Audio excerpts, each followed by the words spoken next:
never, ever, ever start a sentence with this word.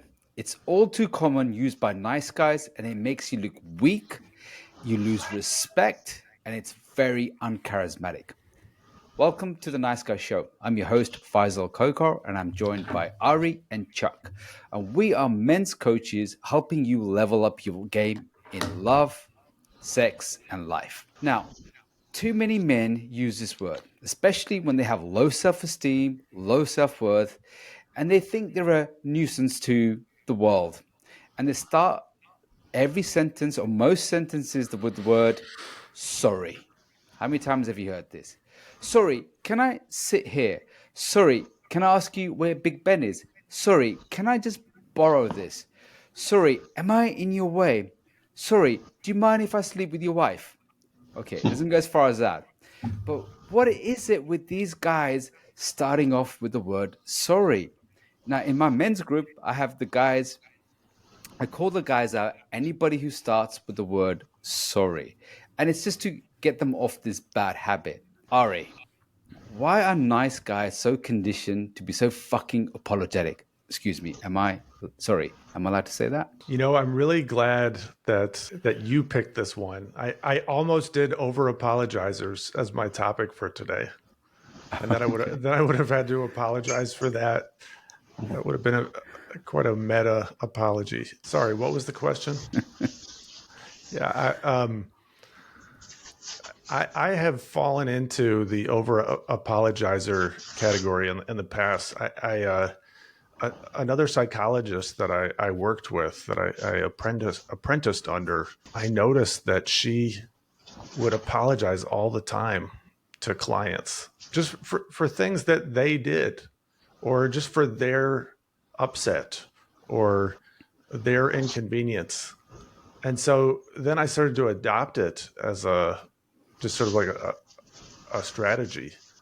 And I think it really sets the wrong model for people. And it automatically puts you sort of in a lower position. It sort of invites people to take advantage of you or not respect your boundaries. I think there's a lot of problems with it. It sounds like you picked it up from copying, emulating other people saying sorry.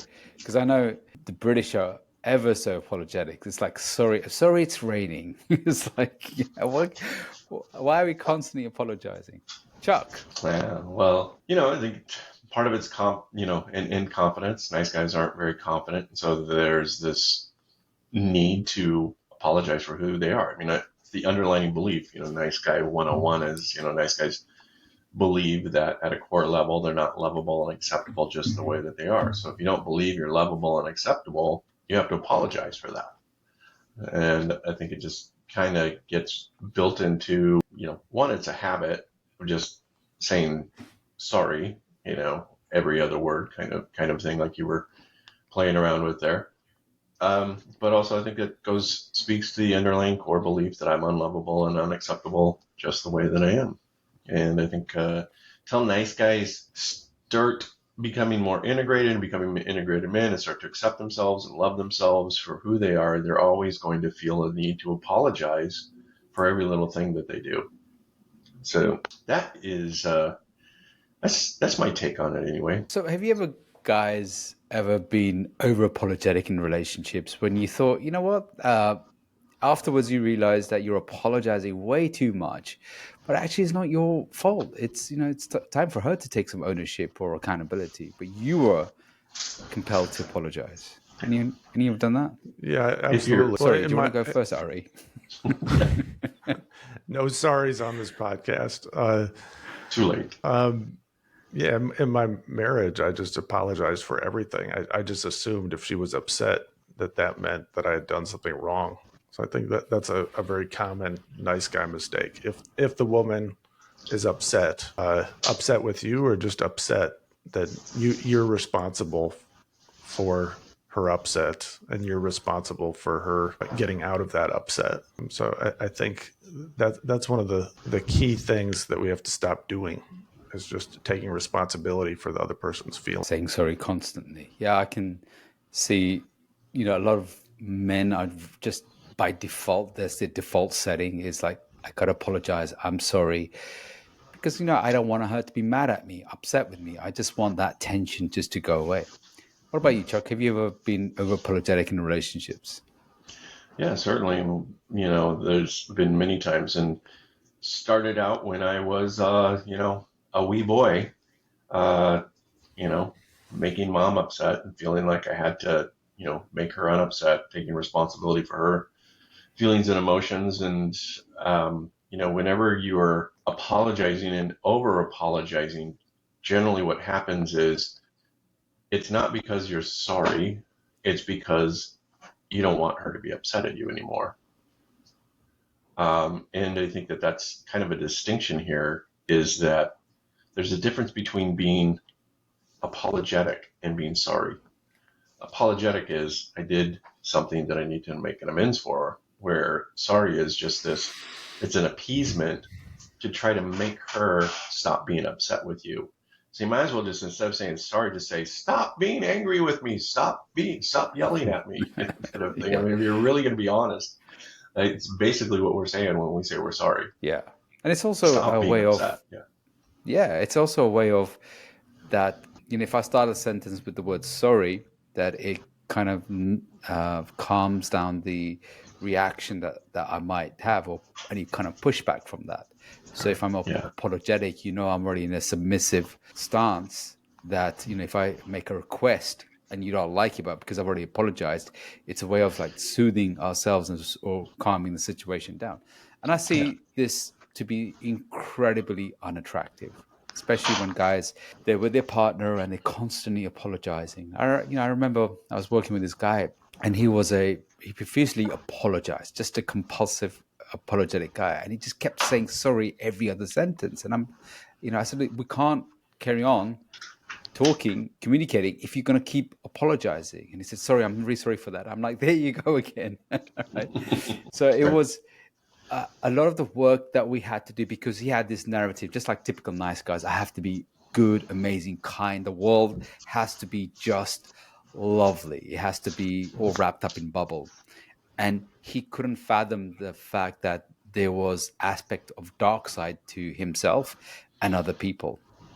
And he had this complete disconnection with his dark side, disconnection with that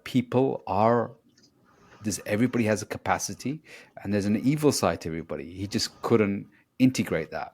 So when we first started to integrate that, I remember him saying that, no, we can't do horrible things in the world. I'm like, yeah, but you being over apologetic and people pleasing is an indirect way of being not very nice. And he just it took him a while to get that. Right.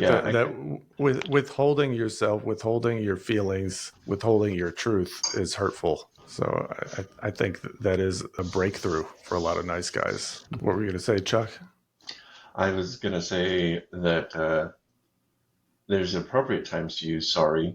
Like, I think sorry is can be an empathetic statement. Oh, I'm sorry your dog died, kind of thing.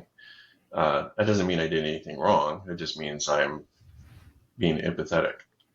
But one of the things I teach my guys is to learn how to apologize. So if you're wrong, don't say, I'm sorry. You say, I was wrong. And then the second part is to make an amends. Will you forgive me? So if you've done something, that warrants an apology, instead of saying sorry, you just say, I was wrong. Will you forgive me? And that's a lot clearer and cleaner and more direct to the point. And the thing is that when you start saying I was wrong, it's much more difficult to say that than to say I'm sorry. I was wrong that it's raining. I'm wrong that whatever. You'd never say that, would you? you wouldn't. That's the point. And so unless you did something egregious, I was wrong. I lied to you. Will you forgive me? Is the way to apologize. And I'm sorry is not really a word of apology. It's more of a word of empathy. Like I said, sorry your dog died. Yeah. Sorry most of the time used as like a reflex. Yeah. It's just like I just say the word without actually thinking about it. And it's the same way, like, when you get into a relationship and you've been there long term, you just can't constantly have these reflexes. I love you.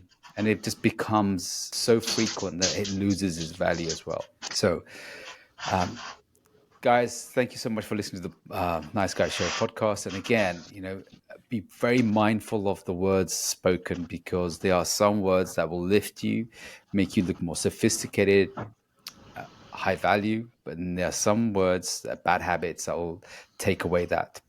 And if you like this podcast, check out podcast number 29, Evolving Beyond the Nice Guy, the High Value Man.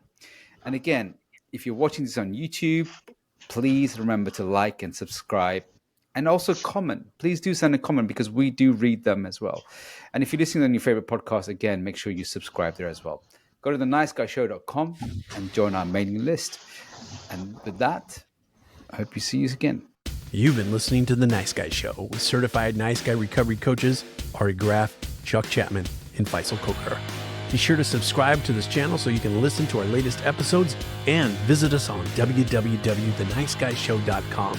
If you have any topics you'd like to hear us discuss, send us an email at support@theniceguyShow.com. Thanks for listening.